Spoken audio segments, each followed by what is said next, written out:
Good morning! Ang nagtataka lang kasi ako is mostly ang survey ay ginagawa before the election. Pero bakit nagpapa-survey si Sara Duterte or yung mga survey companies?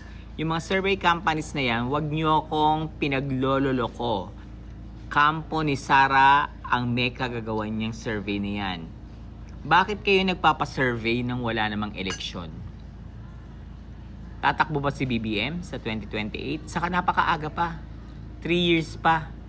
Bakit kayo nagpapa-survey ng walang eleksyon? At pinalalabas nyo na ang trust rating ni BBM is -3. Bakit? May eleksyon ba? Unti-unti nang nabubuking yung mga script nyo, ha? Pinalalabas nyo na mataas sa survey si Sara. Kasi nga, eto na yung umpisa.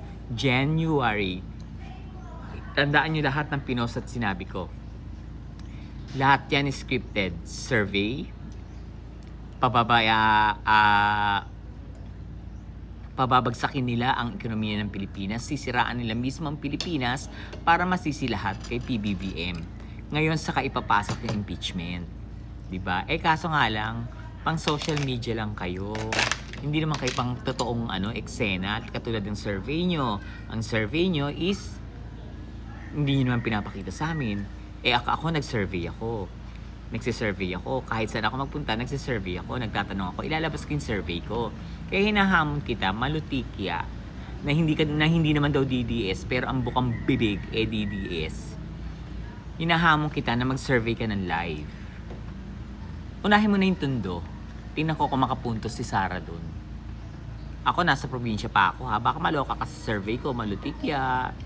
Pero talagang pinagtataka ko, di ba, ang survey is ginagawa before the election. Pero bakit sila nagsisurvey ngayon? Tapos ang taas ng trust rating ni Sara, hindi naman nagtrabaho. Diyos ko, nagmura, nagpa-people's power, gustong ipapatay ang presidente. Bakit mataas ang trust rating mo? Saan kayo nag-survey? Sa impyerno?